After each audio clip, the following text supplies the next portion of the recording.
Hagayya digdama bara 2021 duusaa kana qabanne isiniif dhiyaannee jirra. Duusaa kana waliin ana beenya gammadaati. Duraan dursa aangafoota oduu. Hoogganaa olaanaa adda bilisa baasaa uummata Beenishaangul Gumuz keessaa tokko kan ta'e Injiinar Ibrahim Alkanaqee osoo adda bilisa baasaa uummata Tigraay TDF Finfinnee seenin dura waraanni bilisummaa Oromoo Finfinnee to'achuu qaba jedhe.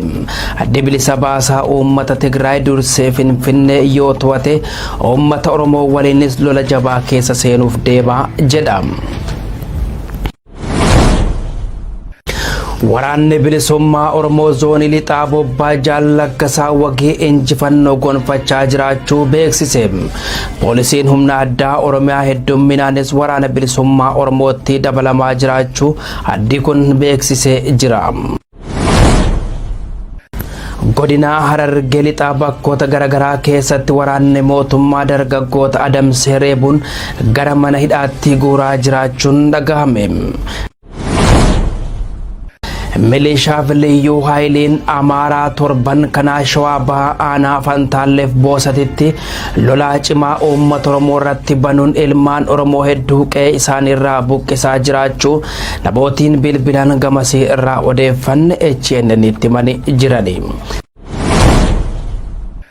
Hoogganaa olaanaa adda bilisa baasaa uummata Beenishaangul Gumuz keessaa tokko kan ta'e Injiinar Ibrahim Alkanaqee osoo adda bilisa baasaa uummata Tigraay TDF Finfinnee seenin dura waraanni bilisummaa Oromoo Finfinnee to'achuu qaba jedhe. Adda bilisa baasaa uummata Tigraay dursee Finfinnee yoo to'ate uummata Oromoo waliinis lola jabaa keessa seenuuf deema jedha. Bu'uureessaa adda bilisa baasaa uummata Beenishaangul Injiinar Ibrahim Alkanaqee waliigaltee waraanni bilisummaa Oromoo TDF jidduutti uumamee uummataaf sirnaan ifoomuu qaba jedha. Akkasumas osoo TDF adda bilisa baasaa uummata Tigraay magaalaa Finfinnee hin seenin waraanni bilisummaa Oromoo dursee Finfinnee to'achuu qaba jedha. Yoo kun hin taane uummata Oromoof adda bilisa baasaa uummata Tigraay TDF jidduutti lolli biraan hamaan ka'uu malas jedha. Hoogganaan dhaabbata mirga namoomaa Beenishaanguliif gameessi siyaasaa kun turtii sagantaa afaan Arabaa HNN waliin godhe irratti waliigalteen kun adeemsisaa sirnaan ifoomuu qaba. Nutis ijaarsa diimokiraasii waraanni bilisummaa Oromoof TDF godhan keessaa qooda fudhachuuf deemna jedhu. Gama biraatiin mootummaan Turkii Abiy Ahmad cina dhaabbachuu ni mormina jedhan. Mootummaan uummataan jibbame kufaa jiru lubbuu itti horuuf mootummaan Turkii sochii iseen gootu kamuu fudhatamaa hin qabus jedhu. Hoogganaan olaanaa adda bilisa baasaa uummata Beenishaangul Gumuz keessaa tokko kan ta'e Injiinar Ibrahim Alkanaqee.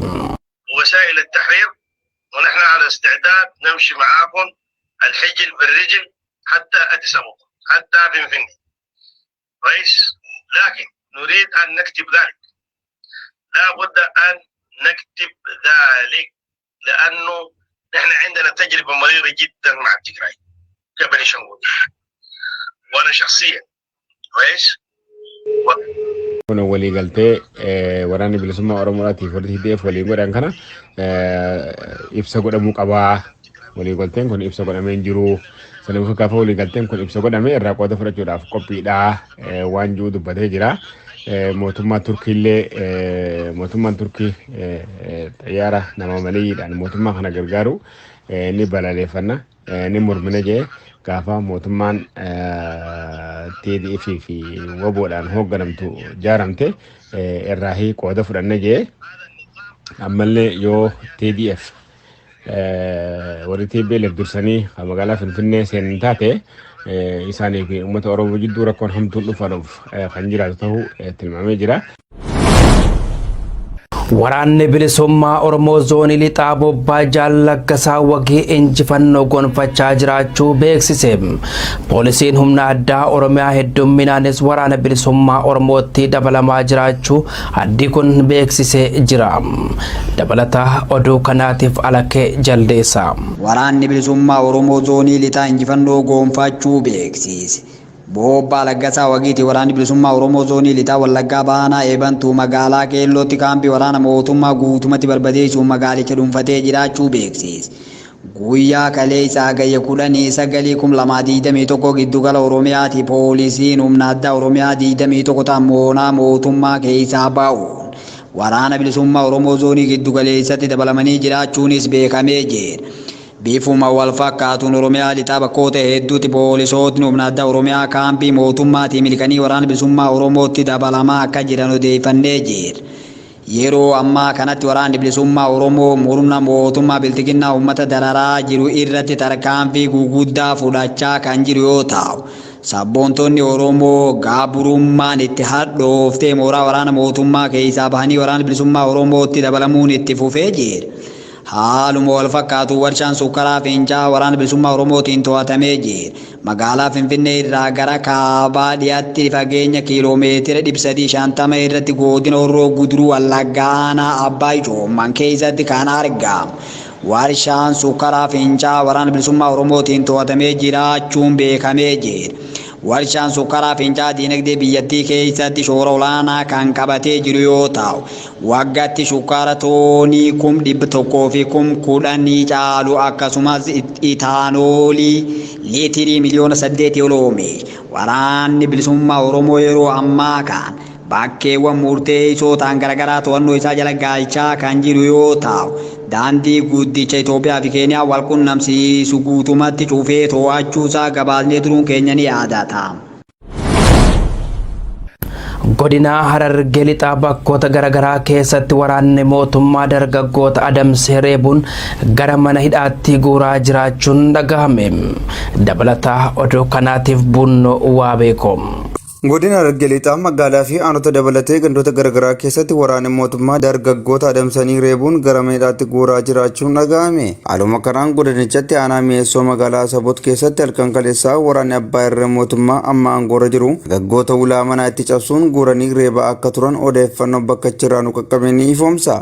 Akka odeeffannoo argannetti halkan kaleessaa magaalaa Asaboot keessatti dargaggoon tokko kan maqaan isaa Faayisal Muhammad Hasan jedhamu sababa tokkoon alatti manaa kan fudhatame yommuu ta'u, dargaggoon kun yeroo ammaa buufata poolisiitti gidirfamaa jiraachuunis beekameera. Kanarraa ka'uun hawaasni ijoollee isaa bakka geessu dhabee kan rakkachaa jiru yoo ta'u, dargaggoonni yeroo ammaa magaalicha irraa baqachuun rakkoo adda addaatiif saaxilamaa akka jiranis ni dubbatu.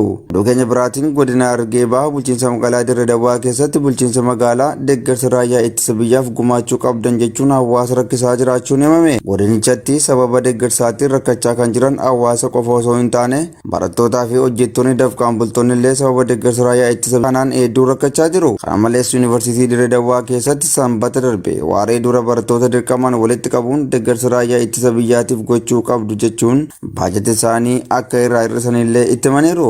Dabalataanis bulchiinsa magaalaa Dirree Dawaa keessatti waajjirri lafaa hojjettoota danuu qaburraa sababa raayyaa ittisa biyyaatiif miindaa ji'aan parsantii 10 akka hojjettoota irraa muruu dirqamaan hojjettoota mallatteessisaa jiraachuunis dhaga'ameera. Sababa deeggarsa raayyaa ittisa biyyaaf jecha hojjettoonni mootummaa dararaa guddaa keessummeessaa jiru. Yeroo jireenyi biyyattii qaala'ee jiru kanatti mootummaan hojjettoota dararuu isaa itti fufeera. Deeggarsi raayyaa ittisa biyyaa ristii amaaraa deebisuuf uummatatti gaa'ee waraanaa jiruuf mootummaan Itoophiyaa miindaa hanga parsantaa 50 fedhii hojjettootaa malee muraa jiraachuunis hubatameera. Milishaaf liyyuu haayiliin Amaaraa torban kanaa Shawaa Bahaa aanaa Fantaalleef Boosatitti lolaa cimaa uummata Oromoo irratti banuun ilmaan Oromoo hedduu qe'ee isaaniirraa buqqisaa jiraachuu namootni bilbilaan gamasii irraa odeeffanne HNN'tti himanii jirani. Ammas dabalataa oduu kanaatiif Alakee Jaldeessa. Torban kanaa Fantaalleef Boosatitti lolli cimaan deemaa jiraachuutu ifoome. Liyyuu haayiliin naannoo Amaaraa poolisii federaalaa wajjin qindaa'uun daangaa ce'anii lafa gororaa jedhamuun beekamutti hawaasa nagaa irratti lola bananii jiraachuun dhaga'amee jira. Lola weerartuun lafa Oromiyaa ilmaan Oromoo irratti bante kana ilmaan Oromoo gamtaan dura dhaabbatuun firraa ittisaa jiraachuunis himamee jira. Dubbiin lafaa dubbii lafee ta'uu hubachuun ilmaan Oromoo waliif dirmachuun Oromoon Karrayyuu, Oromoon Tuulamaa fi Oromoon Arsii walii dirmachuun ofirraa qolachaa jiraachuunis dhaga'amee jira. Kaleessaas guyyaa sadaffaaf lolli itti fufee kan oole yoo ta'u lola kanaan uummanni injifannoo cululuqaa galmeessuus namoonni 2 wareegamanii jiraachuutu hima.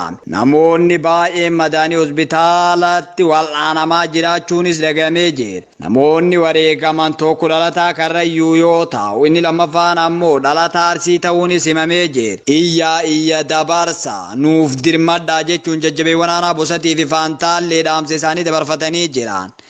Oduu karaa biraatiin PP'n oduu kijibaa facaasaa jiraachuun mirkanaa'ee jira.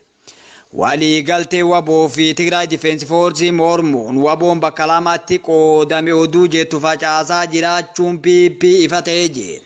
Ololli dharaa PP'n hafarsitu kun soba guddaa ta'uunis mirkanaa'ee jiraachuun inumaayyuu yeroo ammaa waboon hooggansa tokko jalatti deebi'ee duulaa jiraachuutu hima.